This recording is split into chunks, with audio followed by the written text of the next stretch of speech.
بسم اللہ الرحمن الرحیم۔ السلام علیکم، آپ دیکھ رہے ہیں ٹو دا پوائنٹ اور میں ہوں بھائی سردار۔ دوستو، آج کی اس ویڈیو میں آپ کو بتاؤں گا اس شخص کے بارے میں کہ جس کو سزائے موت کا حکم دیا گیا تھا، لیکن بعد میں اس نے اسی ملک پر حکومت کی۔ جی ہاں، دہشت اور خوف کی علامت جسے بڑے بڑے صرف نام سن کر ڈر جاتے تھے، Saddam Hussein. Saddam Hussein Iraq کے ایک گاؤں الجادہ میں پیدا ہوئے۔ صدام حسین کا تعلق ایک غریب گھرانے سے تھا۔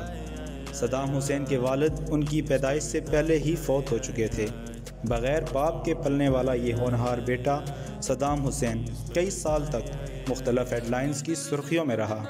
12 سال کی عمر میں صدام حسین نے اپنا گھر بار چھوڑا اور اپنے ماموں جو عراقی فوج میں افسر تھے ان کے ساتھ رہنے لگا۔ 1958 میں صدام حسین نے اپنی چچا زاد بیٹی سے شادی کی۔ ان کے 2 بیٹے اور 3 بیٹیاں پیدا ہوئیں۔ جولائی 1958 میں ایک ظالم بادشاہت کا دور حکومت شروع ہوا جو کمیونسٹ نظریاتی پر عمل پیرا تھا۔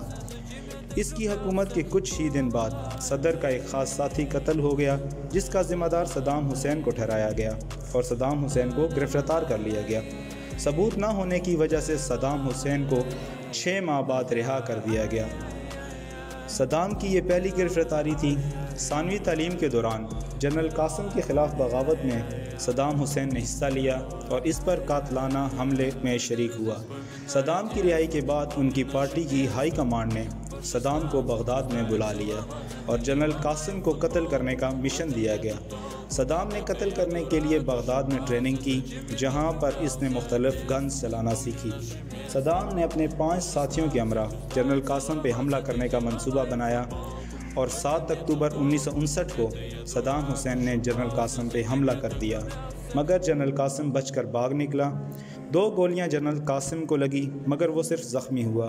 صدام کا ایک ساتھی مارا گیا اور صدام حسین کو ایک گولی ٹانگ پر لگی۔ حکومت نے ملک کی سرحدیں سیل کر دی اور صدام کی گرفتاری کے لیے چھاپے مارے گئے، مگر صدام حسین بیس بدل کر نکلنے پر کامیاب ہو گیا۔ صدام بچا کر کسی نہ کسی طرح اپنے گھر پہنچنے پر کامیاب ہو گیا۔ پھر صدام نے فیصلہ کیا کہ اب عراق کے بجائے شام میں پناہ لی جائے۔ اس کے بعد صدام حسین شام چلا گیا اور وہاں دمشق میں صدام کی پارٹی کے بانی نے صدام کا استقبال کیا۔ پارٹی کے بانی نے صدام کو پارٹی میں ایک خصوصی مقام دیا۔ اس کے بعد صدام مصر چلا گیا اور وہاں اس سے امریکی CIA نے رابطے کیے۔ 25 فروری 1960 کو عراق کی حکومت نے جنرل قاسم پر حملے کی وجہ سے صدام کو سزائے موت سنا دی۔ اس وقت صدام مصر میں تھا۔ فروری 1963 میں جنرل قاسم قتل ہو گیا اور اس کی حکومت کا تختہ الٹ گیا۔ یہ صدام حسین کی پارٹی کی بڑی کامیابی تھی۔ اس کے بعد صدام عراق میں واپس آ گیا۔ 1963 کے آخر میں صدام حسین کو پارٹی میں ایک اہم رکن پر منتخب کیا گیا۔ 1963 میں صدام حسین ایک بار پھر گرفتار ہو گئے۔ ان کو حکومت کے خلاف بغاوت کے جرم میں گرفتار کیا گیا۔ 1966 میں رہائی کے بعد وہ دوبارہ پارٹی میں شامل ہو گئے۔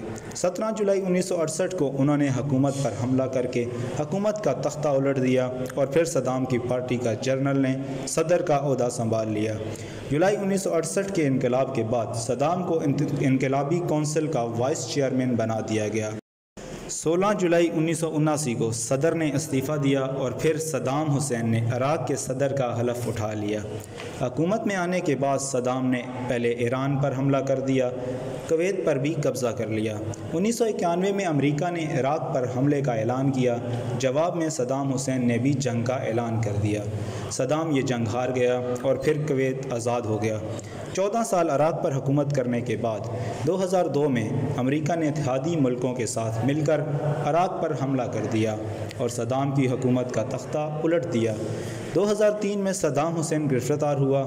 اس دوران صدام کے دونوں بیٹوں کو بھی قتل کر دیا گیا اور پھر آخرکار 2006 میں عید الاضحیٰ کے دن صدام حسین کو پھانسی دے کر شہید کر دیا گیا۔ دوستو، اگر میری آج کی یہ ویڈیو آپ کو پسند آئی ہے تو لائک مائی ویڈیو